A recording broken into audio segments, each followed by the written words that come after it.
I'm Dr. Rostami, Executive Director of Gateway Alliance Against Human Trafficking. The first 2 hours, we're going to focus on literature of human trafficking. We're going to talk about 2 popular forms of human trafficking, sex trafficking, labor trafficking. The third hour, we're going to discuss a peer-reviewed article about labor trafficking and why your role is important in helping identifying labor trafficking cases. And the fourth hour, we're going to particularly focus on individuals with disabilities and why they have been targeted frequently in our communities by human traffickers. The purpose of today's presentation is just to undo whatever you have learned from all of those movies and TV series, and I'm going to tell you why. All of those TV shows, movies, they are fabulous movies. They are based on true stories, some of them. And they navigate the story of true victims and true advocates. But there is a problem about that they always made the story of a victim who lives over there, usually a little girl, and the advocates are going somewhere else to rescue those victims. And what happens is that it just creates a special profile of a victim and survivor of human trafficking that addresses over their issues.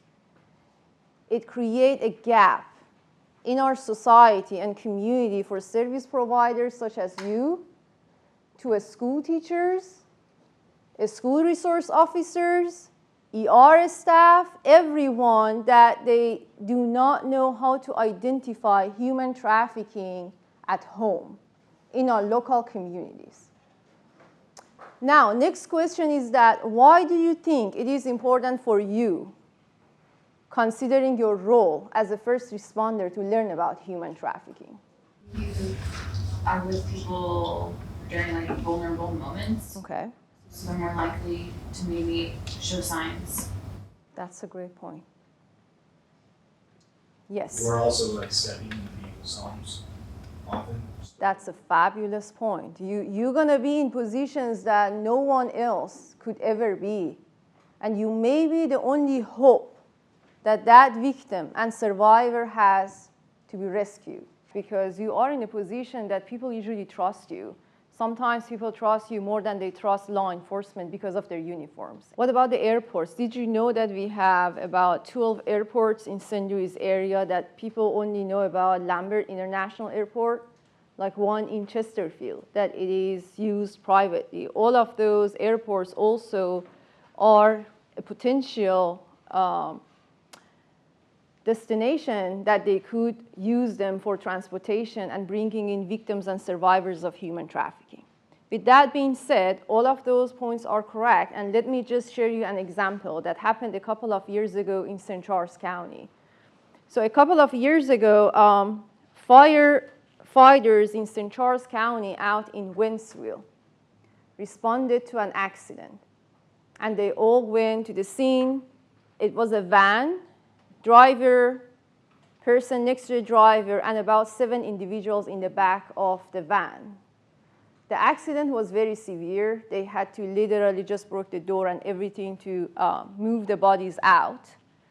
While firefighters were trying to get out the person next to the driver, one of the firefighters realized that a Ziploc dropped out of the individual's pocket. So after they take the individual out of the car, he went to just take out the Ziploc. Within the Ziploc, he realized that there were 7 IDs of every passengers who are in the back. And when he took a look, none of them were family members, and all of them were from different states. And what happened, out of a sudden, he remembered about the training he received about human trafficking.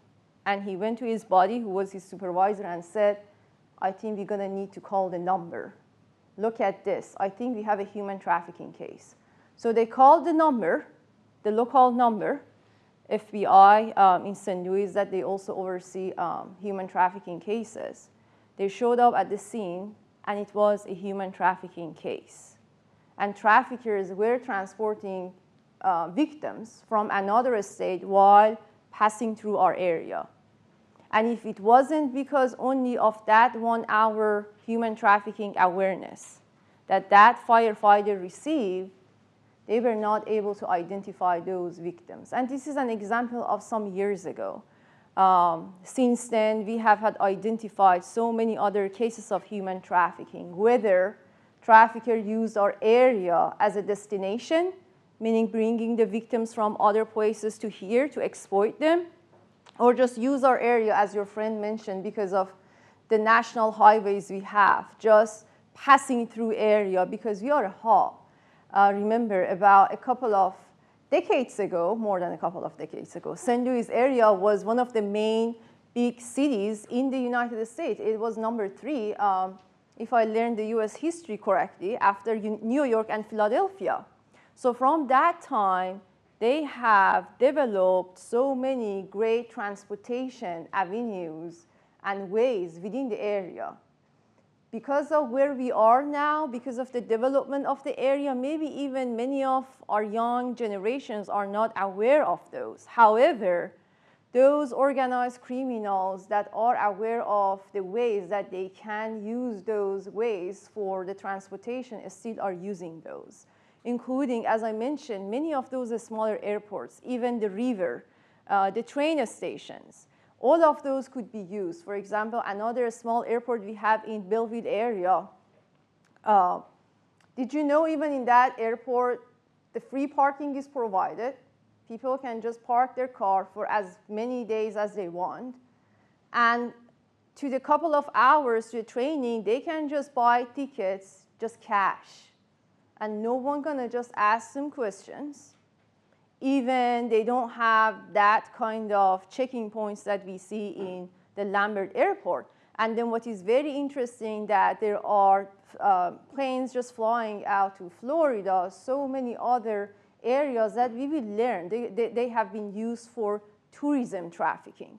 So for that reason, our area is in a hub, so that so many cases may happen. And because of the job you are doing as service providers, first responders, you may be in a position to see things that many other people in those critical moments and situations they can't see.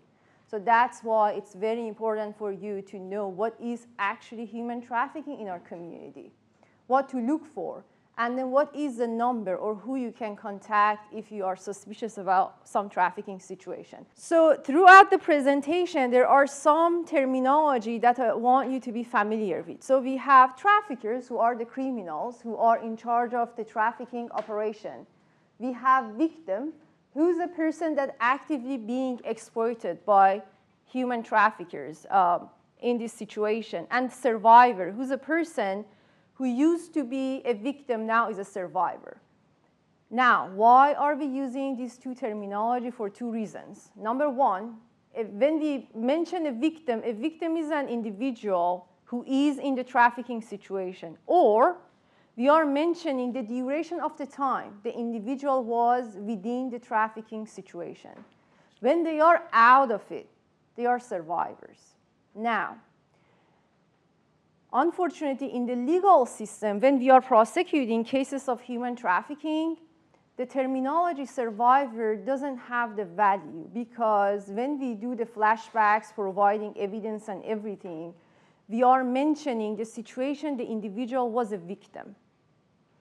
However, when we are actually out of that situation, out of that context, when we do the interviews, the best way to address victims of human trafficking, particularly when we have that one-by-one conversation with them, just call them survivor, because it's more empowering and trauma-informed to help them not have that flashbacks to the situation they used to be.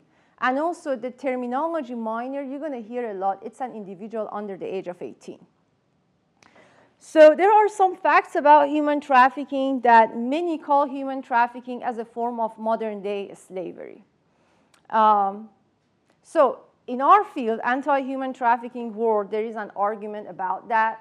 So some people are supporting this idea, some people do not support this idea, because some believe that slavery has its own definitions, its own era, and we shouldn't call it this way. But there are some other group of professionals that they believe that 100% it is acceptable to call human trafficking the modern day form of slavery. The other important issue is that human trafficking can happen anywhere to anyone. The idea of that, well, we live in St. Charles County, so human trafficking doesn't happen in our area, it's just 100% false. We are lucky that in St. Charles County, we receive a special attention from the government, prosecution, law enforcement to provide services. Like our training today, when we go to St. Charles County, is supported by CCRB in St. Charles, which is basically the taxpayers of citizens in St. Charles County.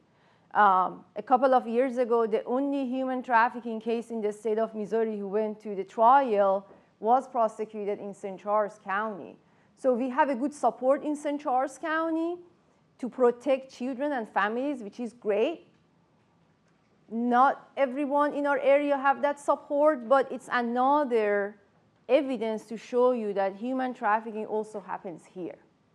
And I can tell you that how many cases we have had our children from local school district, from Francis Hall to Fort Zumwalt to private schools in the past 10 years that I've been working in this area have been victims and survivors of human trafficking, as well as other community members, which is a proof for us to exhibit that human trafficking right now has been named as the third most flourishing criminal activity in the world and in the United States. Usually it's between illegal trade of gun, drug trafficking, and human trafficking. These three are competing with each other. So, a question, do you know why human trafficking is competing with drug and illegal trade of gun? Any thought? Is that interesting to you to just know such a fact about human trafficking? And the reason is that human being can be used many times. When they use a drug, it's just a smoked gun. When they sell the gun, it's just hand by hand. It's just gone to the other places, someone else's possession. But a trafficker can possess the soul of a victim for many years. And they can exploit them over time. They also can teach and train that individual at the checkpoint to tell lies. There isn't any canine dogs in the world that has been trained to sniff and smell an individual who's lying. But the drug can smell the drug at checking points. I can't tell you how many cases we had. A couple of years ago, we had a case that identified on Highway 70 at 2 a.m. here, because the officer felt that the driver doesn't drive well. He stopped them at the highway and realized that there is a minor next to the driver. It was very interesting for him, 2 a.m., and asked, what's your relationship? And they tried to make stories that how they are connected. But the officer had some gut feeling that that doesn't tell the story. So he did the procedures, made them separated, go through them, and then brought them to the station. And it was a human trafficking situation. He, after some months that the trafficker groomed the minor, was transporting her out of the county to some other states for trafficking her. But during the whole time, because the victim was manipulated, coerced, was just repeating the same kind of lies that traffickers told him. She was very lucky that night that she was rescued, but I can't tell you how many cases we received that. The trafficking started when the minor was 5 years old, and now that they are in front of us, as a survivor, we try to just help them navigate the situation and do the court procedures. They are in their mid-30s, mid-40s. And throughout all of these years, they have been exploited for many times. I remember one of the interviews with one of the survivors. You know, there are some faces that you never forget, like some incidents, some situations you go and you never forget. So in that interview, the survivor shared that at the beginning of the interview, I want you to remember the number 24,000. And we said, okay. At the end of the interview, she asked, you remember the number? What was the number? So we repeated the number. She said, it was the number of times I've been raped since I've been trafficked as a 5-year-old until the time be a survivor. And that's why trafficking is competing with drug and illegal trade of gun, because there is money in human trafficking and power and control. One of the other cases, it was about 5 years ago, discovered in St. Charles County, actually started. The trafficker was a student of one of our high schools that previously she was a victim of a child abuse situation and trafficking victim. When she got out of the high school, because she learned the system, she started her own trafficking ring. And she recruited high school students from the same high school she was studying there. And the key in recruiting and grooming those girls in her group was that she was telling them at the age of 15, 16, you know, I've been there. Anyway, you're providing some sex to someone, but if you work through me, I can pay you money. And when she was arrested, I recall that it was shared with us. She was making $300,000 cash annually. And we are talking about a 20, 21-year-old just out of high school. And this is only a small trafficking network with 4 or 5 students that she knew from the contact from the high school. Now, you do the calculation about those bigger traffickers with the group, with the gang, and now you can perhaps have answer about why human trafficking is one of the fastest growing criminal activity in the United States and in the world. This slide is perhaps one of the things can help you assess any situation. It could look simple, but it has a big story to tell you. When we see cases of human trafficking, around 30% of the cases initiated with parents or a family member or someone the victim knew. Sometimes when we see these cases, it just doesn't make sense to us. That why? Like about 10 years ago when I just started, we had a case that, and some of these situations are so difficult that even the service providers working on the cases, they don't know they are a form of human trafficking. So the mom sold out all of the teeth of her 7-year-old daughter in order to buy drug for herself. And that is a form of human trafficking. And that's trafficking of body organs. Then you think about it, that why a mom is doing such a thing. The answer is this slide. Because of the profit exists in the market, the demand and the market, unfortunately. And again, it's easy for them to exploit human beings because they can use them for many times. They can teach them to adjust to the environment, to make stories for them, to make it look like so real, and also make them to believe them. And because of that, they can keep going in this situation. And what happened, it also at the same time creates a low risk, because I have a prosecutor friend that works on human trafficking cases. He made a good example. He makes a good example. It's not a perfect example, and I'm going to tell you for the purpose of education. So in human trafficking situation compared to other crimes, imagine murder cases. So we have a body. We know that the crime happened, and we are going to prove who committed the crime. But in human trafficking, we even don't have the body. We are one step behind. We even don't know the crime happened. We need to prove that. And the main person can help us is the victim and survivor. But oftentimes, because of the trauma, mental health they are experiencing, they are not able to help us with the case. because traffickers groomed them for months, told them how to tell lies, and because of that, they are not capable and able of supporting the case, and that's why it's a lower risk, because we lose so many evidence.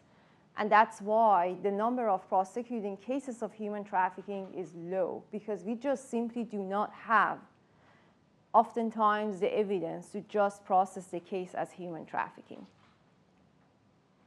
There are some facts about human trafficking and some misconceptions. So how many of you believe that kidnapping involves in human trafficking? As a matter of fact, very, very, very limited cases of human trafficking involves kidnapping. What we see more and more often happens is through coercion or psychological manipulation. We see cases that traffickers spend months in order to just groom the victim in a way that the victim just do things for them without even the trafficker asking. They just feel what is the request of the trafficker and they just do it for them. Human trafficking, sadly and unfortunately, has been framed as a women and girls issue, but it is actually not. We have seen every day, we see men and boys also being involved in human trafficking. As a matter of fact, the involvement and victimization of men and boys is even more, because if I go one step back, remember, it's about low risk. One of those low risk is traffickers target those communities that there is lack of expectation in the community for them to get into this situation. One of those groups that there is lack of expectation for so many reasons, for the culture, for the thoughts, for the beliefs, whatever that is, men and boys are in a position that the culture and society have said them, oh, men and boys, they don't get into this kind of troubles. They don't get the victim of domestic violence. They don't get the victim of sexual assault. Oh, definitely, oh, human trafficking, no, it doesn't happen. I can tell you that we have victims in this county that reach out and ask for help. One of the survivors, who's now 7 years old, he became a victim of human trafficking when he was in college. And then he was trafficked throughout the college time. Then he joined the army because he had to just take roles, and they moved the state.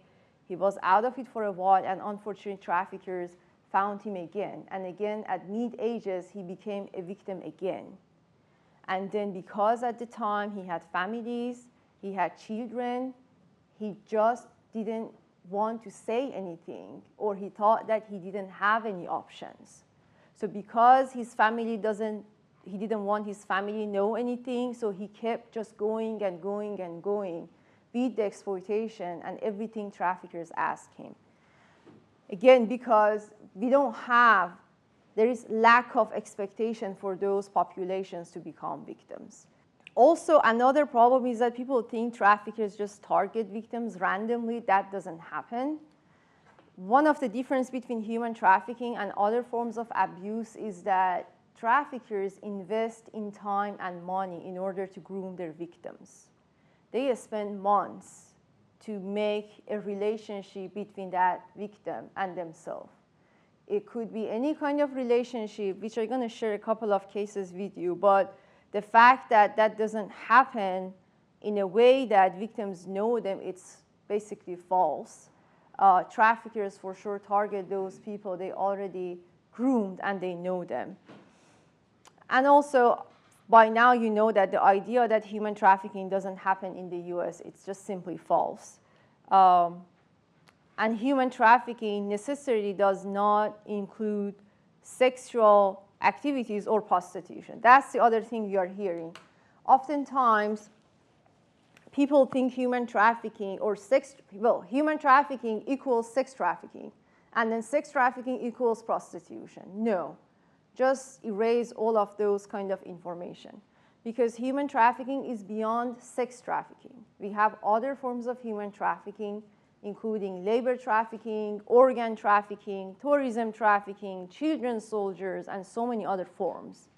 But the most popular forms in the United States are sex trafficking and labor trafficking. Also, prostitution is different from sex trafficking for two main reasons.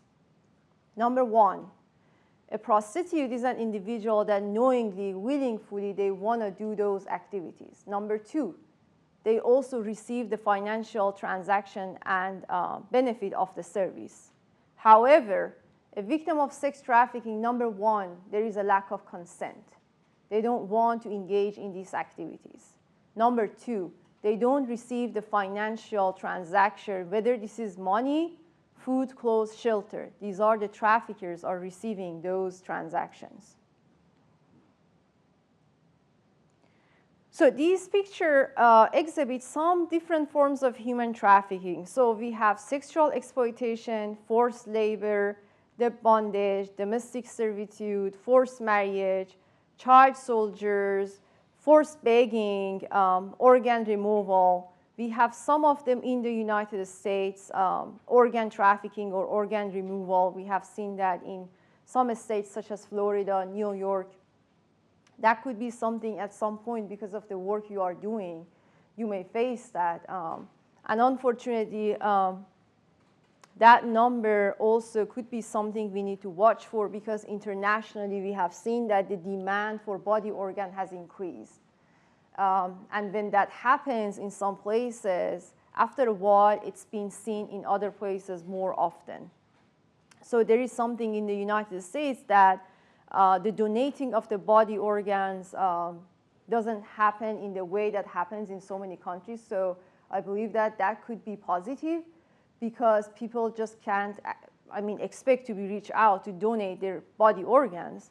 But we have seen that trafficking of organs in so many places. Also, some states of here started to just growing, which is concerning, particularly among homeless populations. Oftentimes, traffickers target them, these homeless people, because they always are at the corner or some corners. They can target them. They don't have anyone to look for them. So they groom them somehow in the promises of they're going to give them something, and then they end up actually removing their body organs and selling them in the black market.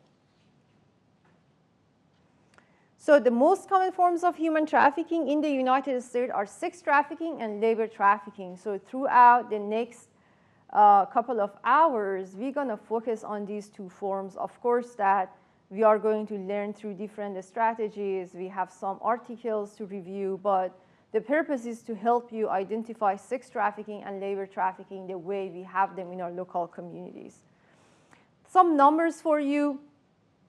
So these numbers are generated by National Human Trafficking Hotline. Unfortunately, during the post-COVID, the hotline has been struggling with the staffing as so many other agencies, and they are behind in producing and publishing the numbers. So the latest number we still have and yet have is for 2021.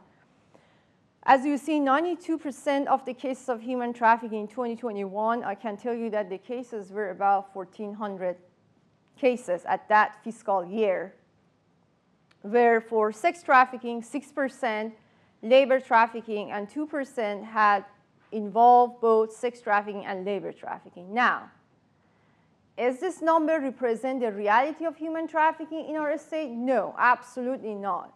If you ask me, and if you want to have a good system to represent the reality of human trafficking, this 1,400 number should be about 20,000 number in the state of Missouri every fiscal year. This number represents the number of cases being identified. There are so many other cases, especially in rural areas in the state of Missouri, even urban areas, that they go undiscovered. And then also, this 6% of labor trafficking is just so small compared to the reality of cases we have.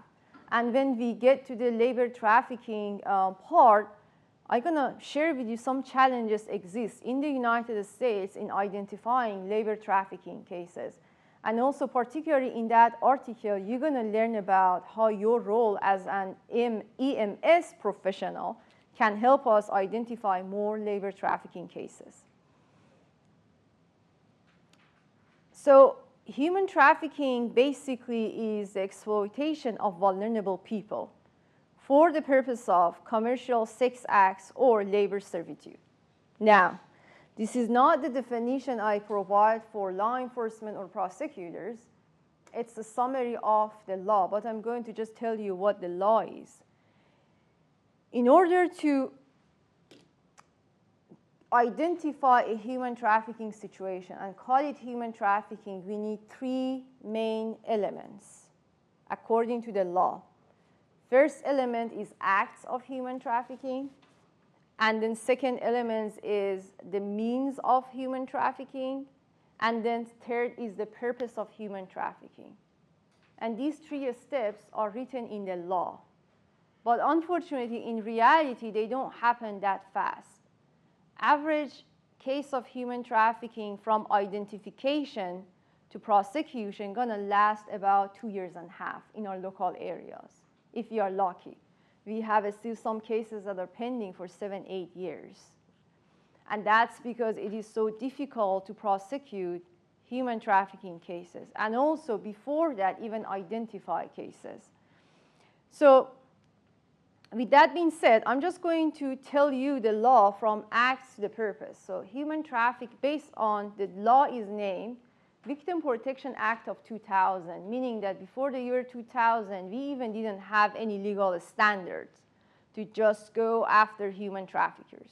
It started in 2000, and human trafficking is recruiting, moving, transporting, obtaining of a person through force, fraud, coercion for the purpose of commercial sex act or labor servitude. So, which have them here, but what is very important that I want you to focus on are the purpose and the means of human trafficking. The purpose of human trafficking is what we see out. And you are in a position that could see those purposes of human trafficking. As one of your friends mentioned, you may be in some houses, in some situations, that you see things that other people don't see. For instance, you may just receive a call that you have to go in a business because a job accident happened. And when you go to that business to respond and help the injured person and body, you just realize about the environment in that setting, in that business. You may realize that, well, you found the body on the second level of the business, say that it's a fast food restaurant. And also you see that there are beds that are provided as accommodation for the people are working there. And also you realize that it doesn't have the living standards. I'm not talking about luxury living standards. I'm talking about just being simply clean or having some sense that you can say someone actually sleeps and lives here. And then through your interaction with the individuals and people around, you just have some sense of lack of security and safety. You may also see that the owner or the business person is coming there, closely watch every move of that injured body. They even talk on their behalf. They don't allow them to tell what is going on, including they are not allowed to share like even their pain level. Sometimes you may see that the business owner may say that, oh, this person can't speak English, so I'm just talking on their behalf. Or I'm just going to be that translator to help you with that. Make sure that you have all of what you need ahead of time. If you need to call those translation on the scene, make sure that it's set in the system.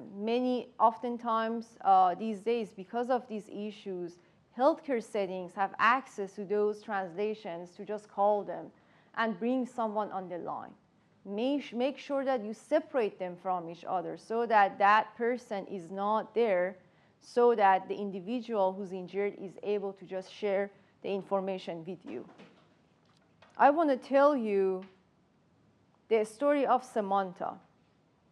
Who was Samantha? Samantha was one of the latest cases we prosecuted in St. Charles County. Her name is not Samantha. I've changed her name to protect her identity. So Samantha was a student of one of our local high schools in St. Charles County. I'm sorry, middle schools at the time. Samantha had everything that someone from outside, when we see, we just have the least amount of guess that Samantha could be a victim because of all of those false images and profiling that it has built for us through media, social media, Hollywood movies about a human trafficking victim. At the time, Samantha was about 14 years old. She was experiencing 13 or 14, around that age. She was experiencing some mental health issues and emotional issues. So she was in those stages that she was not happy about her networking around her, about friends, schools, anything. So she did what even so many of us do. She just downloaded some of these new social media apps that they say it's for socializing. You can find new friends, all of those things. She did that. And then she started receiving text messages from total strangers that she didn't know. First, it was funny, interesting for her. She was engaging with some of them.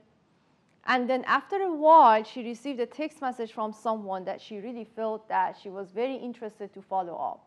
She started following up with that person, just contacting, and then they started just texting each other for a while. And after a while, they decided to just meet for the first time. And the first time they met, where do you think it was the location they met? Just put out some places in St. Charles County. Walmart, Park. I said Walmart. Okay, Walmart. Did you say anything? I said Waffle House. We have those cases, but it was a park. It was Frontier Park in St. Charles County. That it was the first time they met, and they were just so excited. Samantha was so excited, and she really felt that it was the person she was looking for. And that first time meeting became their first date.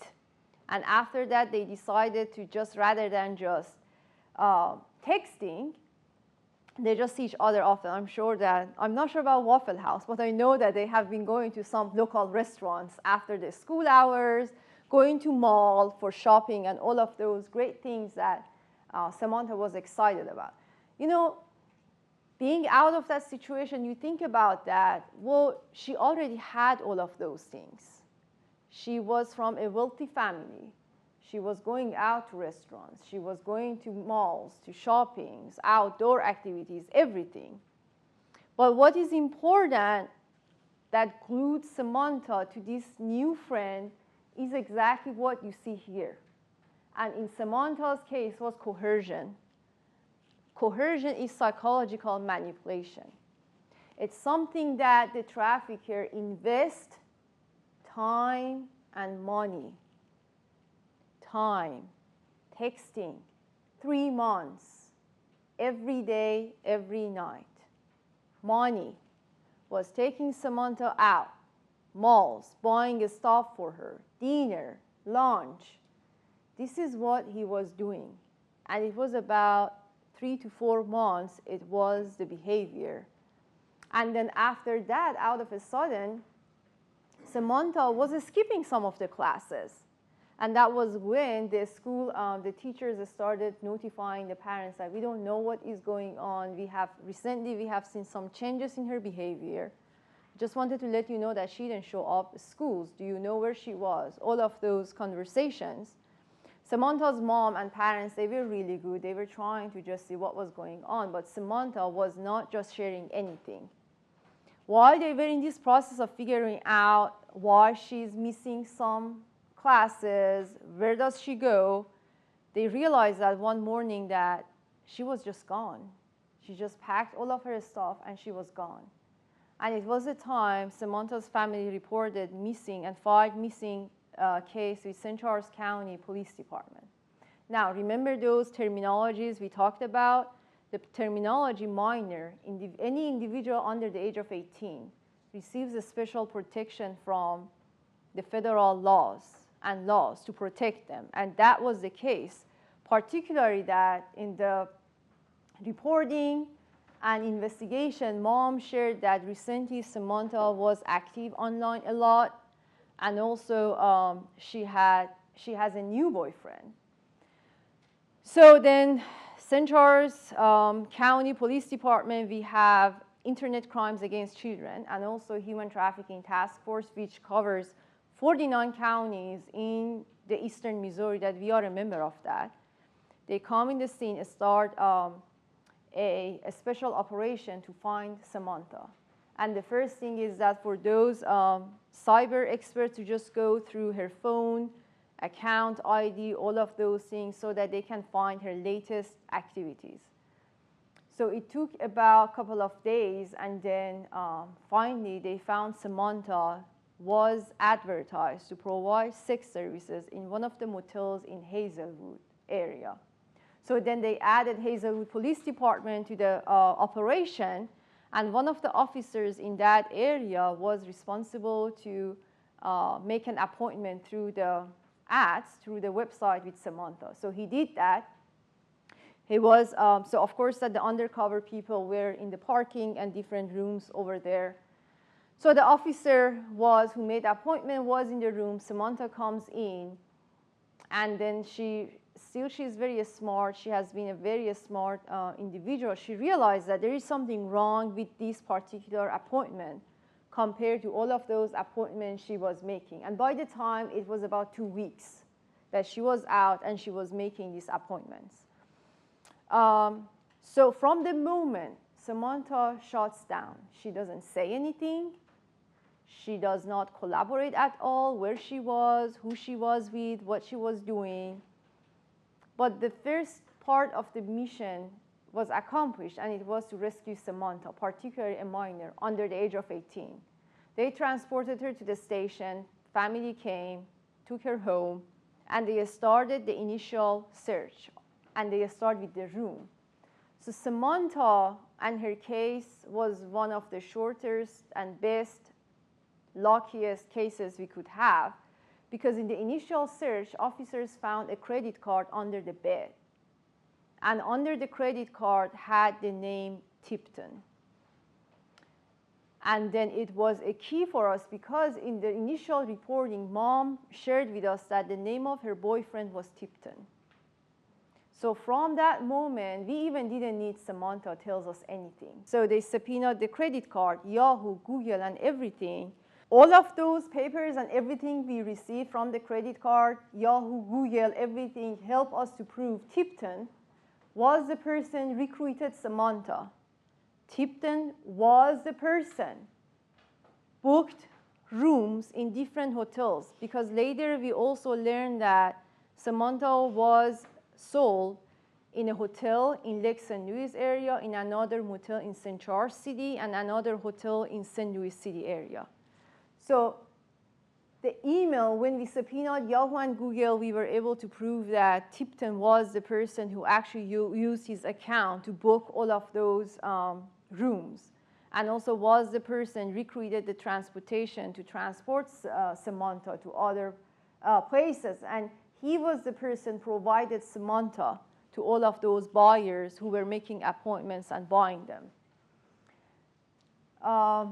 For the purpose of course, selling sex services. But what is important from this slide is the coercion, that throughout the whole way, Samantha was coerced, psychologically manipulated from the day one to provide these services. Remember, first time Samantha was discovered, she never said anything about what happened, who did that to her. And then what was very important, a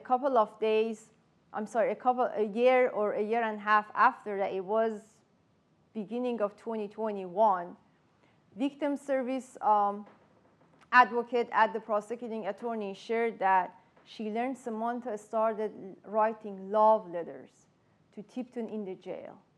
And imagine that Tipton right now is in a jail in Jefferson City, Missouri, and he was sentenced to about 17 years. In all of her letters, Samantha, a very young lady, by the way, I didn't share with you that Tipton at the time when they met, Samantha was 14, Tipton was 29 years old. In all of those letters, Samantha tells her that how sorry she is that this happened to him, that she never provided any information to law enforcement about him, that it was the justice system wanted to put him away, and she's gonna wait for him until the time he's out of the prison and they can live together happily ever after. These are the letters she's writing to her trafficker in the jail. Why I'm telling you the story? Because I want to share you an example of coercion. This is coercion. This is a perfect example of a minor victim, a survivor of human trafficking that is still struggling with the trauma. How many of you have heard the terminology sextortion? So sextortion has been in place, but lately what we see and more is the connection between sextortion and human trafficking. And I'm going to tell you what sextortion is.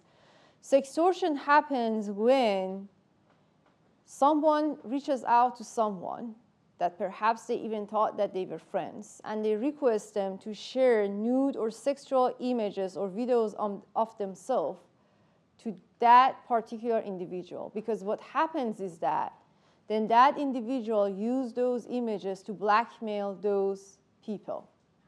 And we have seen more and more cases of human trafficking involve sextortion.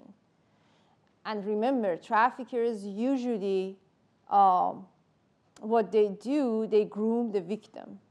So the victim trusts them. And when that trust got established, they're gonna just do whatever they are asked for. Imagine in the story of Samantha. Samantha was just doing anything and everything without even Tipton asking her to do that. So to Samantha, it wasn't even anything out of ordinary. It was just fine. They were in relationship.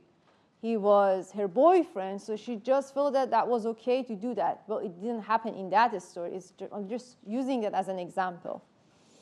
But unfortunately, we see that sextortion happen in a way that throughout the communication, the individual who shares these images, they feel that they are in a relationship. So that's okay to share those images. And also what happens is that if they don't, usually they are threatened, blackmailed. If they don't do that, something gonna happen to their family, or those images gonna share within their work network or all of their friends or church people or congregations. So for that reason, they felt keep sharing all of those images, and those images, of course, that have been used by the people, perpetrators, that asking them.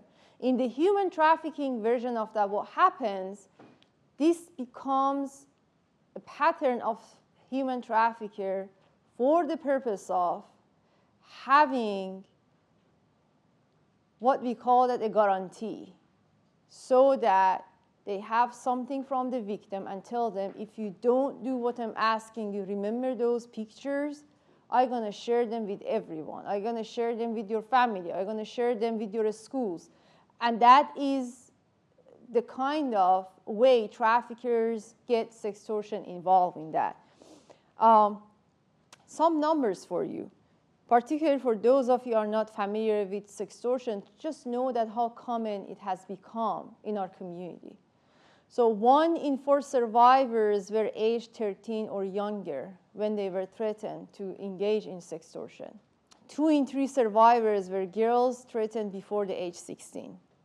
But now, purposefully, we also put in this slide all images of boys victims of sextortion in our communities, because I wanted you to know sextortion may happen to anyone. All of these young men you see here, unfortunately, they committed suicide. They were victims of sextortion. And after what happened, they just couldn't go through their normal life. And they felt that suicide was the only response to how they could cope with what they experienced. 16, 17, 17, 17, 17. And these are only 5 out of so many. We have a victim. The victim who could be as young as 5 years old, unfortunately. Recently, we had a case that FBI discovered that actually one of the victims in the case was a 5-year-old baby that was trafficked with her 5-year-old sister, and a family friend was actually selling them to strangers in order to earn some money for themselves. And these are the things we are seeing. We see that the victims become younger and younger and younger. And that is why it's very scary for a community member to see these kind of crimes is happening in our community. But what happens is that, remember that slide, a trafficker acts means purpose. The purpose of sex trafficking is commercial sex acts. So a person, a criminal, a trafficker, recruit an individual, groom them, obtain them, provide the housing, take all of those actions through the engagement of force, fraud, coercion. Majority of those Hollywood movies shows us force, shows us that someone forced the victim to do something, put a gun on them, put them in a cage and force them to do activities. But the reality is that actually doesn't happen that often. What we see more and more is coercion, coercion, coercion, which is psychological manipulation. We see more and more of victims and survivors. They just do things because they feel they are obligated to do that. And what happens, it makes the job of the advocates, service providers, prosecutors, law enforcement more difficult. Because the victim and the survivor doesn't want to collaborate. They even don't want to believe they are victims. Like Samantha. She's even keep writing love letters to Tipton in the jail. And that's what we see more and more. Remember that slide I show you, highest profit, lowest risk. Coercion is the only way creates lowest risk for traffickers, because they are training, brainwashing all of these victims and survivors in a way that they just do things for them. And they feel they are obligated and loyal to the trafficker. So that is what is very important, and we see more and more. And also, we talked about another word, it was minor, an individual under the age of 18. So what we have, when we have sex trafficking, we receive more protection for minors who are under the age of 18, meaning that, as a matter of fact, we don't have to prove the existence of force, fraud, coercion when we are working on a case that the victim is a minor, which is a plus, because imagine in Samantha's case, we of course had all the evidence to connect the acts to Tipton, but we didn't have to prove that Samantha was coerced, because Samantha was a minor. That magic age of 18 that we are not obligated by the law to prove force, fraud, or coercion doesn't exist for working children. And we're going to talk about it when we get to the labor trafficking aspect of it. So one of the misunderstandings we have is that everyone thinks, over 99.999% of people think that when we talk about sex trafficking, the exchange should be something financial, money. But as a matter of fact, it's not true. Anything of value, it could be food, it could be clothes, it could be shelter, it could be money. Anything of value qualifies to consider as that money transaction to make the situation a human trafficking case. It's not a form, there are a group of individuals being in the sex trafficking industry and being sex trafficking victims, and we call them survivor sex. Do you know what does that mean? Survivor sex. Survivor sex are those individuals, they are selling sex only for food, clothes, shelter. That's it. There are some needs that any human being has that they have no way to just live without those things. And those three elements are food, clothes, shelter. Unfortunately, we see that a lot in our area among homeless population, among runaway youth. So when you are going around in the community, that could be one of those scenarios you may see often. You may see sometimes some kids, some homeless people, special corners of the community that they are always there. And you hear stories about how people are picking them up, dropping them off. All of those things should be something you can look for or be of your concern to report them. Because what happens, these individuals just need a place to just crash for a couple of hours, take a shower. So, and what they do, they provide sex for some people in exchange of allowing them to just take a shower in their bathroom, or just crash for a couple of hours, or in exchange of just a simple meal. And this is what we call them survivor sex. And those individuals involved in survivor sex, they are victims of sex trafficking, that they are everywhere in all of communities. We talked about the difference between prostitution and sex trafficking. Now, there are some risk factors about sex trafficking that I want to speak with you about. So, particularly about sex trafficking, what you see here on the right, we see children and youth, people with the history of abuse and neglect, minority population, people with low self-esteem. They are really vulnerable to become victims of sex trafficking. Then we have labor trafficking victims that usually it's a culture. We see unaccompanied minors, those who are ignorant to the law.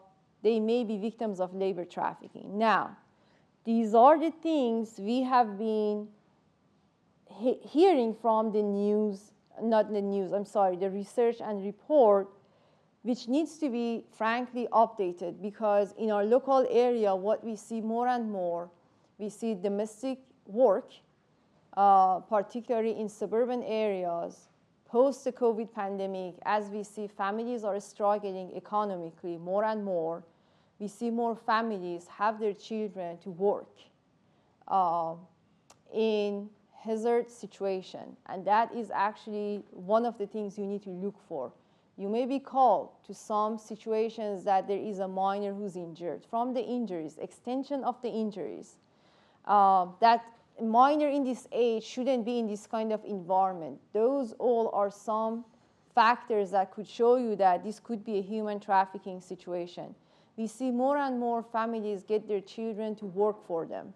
Culturally, it's a human culture. It doesn't matter where we live, what is our background. It's just bad for people to just provide sex. It's just in any culture, providing sex in this context is bad. But labor and work is something actually many people honor that. Here it is how people frame that. Sometimes you are in some situations in life that you have to just do any type of work. You have to just work extensive hours. You have to just work for a low wage. That's okay. It's just going to be a short term. You should do that. Everyone does that to just get through the situations. Because of that, the culture and society make it okay for people to go through some exploitative labor situations. But then, compared to that, when it comes to the sexual situations, that does not happen often, because that's just something bad for different communities and societies to people in that setting. Also, at the middle, we see individuals with disabilities, people with lack of education, social support, low incomes, mental health issues, substance abuse, and unhoused individuals get into both sex trafficking and labor trafficking situations. What are some of the indicators of sex trafficking? Usually we see that individuals are afraid or unable to leave the situation. Sometimes we see that the dialogue is, as I mentioned you in so many cases, phrased. sounds like they are told something and they are just repeating that conversation. And after that, I'm going to share you a story of another case we had in SSM Lake St. Louis area. And then also you see that the individual is disconnected to the network or the community of support. That community of support could be their family, could be the church they are attending, could be anything that means a community for them. You also feel that the individual hasn't been fed properly. They have lost weight a lot, just doesn't make sense. Even from the look, you can say that this individual hasn't have had food or proper food for a long time. And also they have some medical neglect. This is something you may see a lot. You may see that you are responding to some incidents. You have some minors. They have some particular infections at the scene, some particular injuries that, based on their age, you just don't see that an individual in that age should experience those kind of injuries or infections. We also see that minors with running away background, being from foster care, be very at risk of becoming a sex trafficking victim. The task force received a phone call from SSM in Lake St. Louis that they have a minor in their ER that brought in with 2 individuals and they just left her. So the back of the story is that it was during the day, a 15-year-old minor brought to the hospital by 2 adult men. And then the 15-year-old also was pregnant, and there was not any family relationship between the 2 men and the minor who brought her to the ER. So the minor was experiencing some medical issues. In addition to the questionable pregnancy at the age of 15, also those kind of injuries wasn't just something that a 15-year-old should experience. So then some of the other factors that made the nurses at the ER very uncomfortable was that one of the nurses asked her, well, honey, where do you live? She said, I don't know. I used to live somewhere in southern Illinois. I know that I was in St. Louis area for a while. I think I should be in St. Charles now. And then the other nurse also who had a 13-year-old daughter mentioned that I realized that she didn't carry any phone with her. She said that I was thinking about my own daughter who's 13. It's just no way to just get her away from the phone. That was another sign.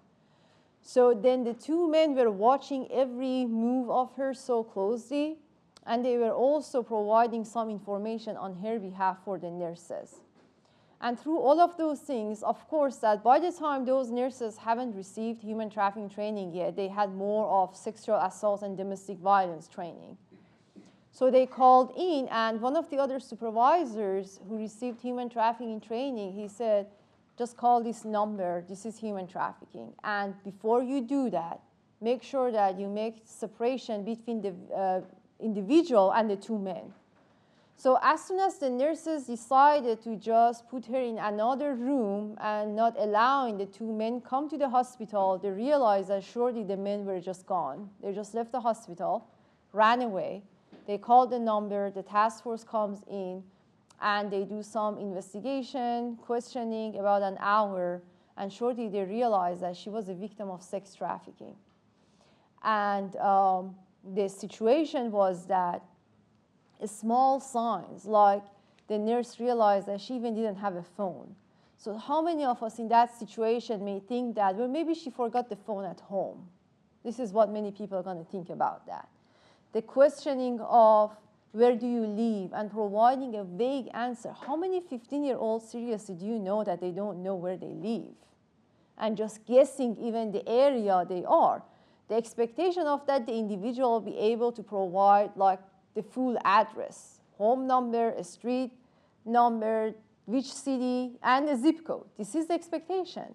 And when the individual is not able to provide all of those, so it's a red flag that shows the situation doesn't sound, it's just the right situation.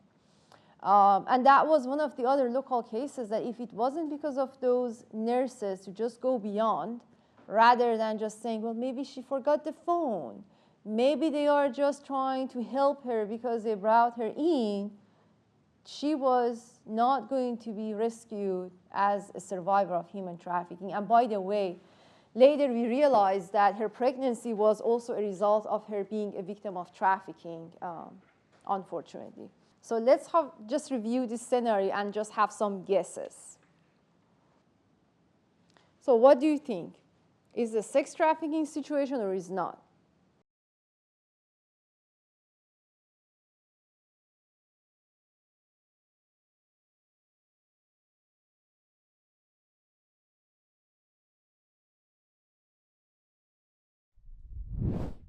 The answer is that actually this is not sex trafficking situation because, as you mentioned, this is an agreement between the both of them. So they both mutually benefit from this. And what is very interesting, as you see, even the transaction is not money. So it's anything of the value, and in this case, this is drugs. So let's just see about the second scenario.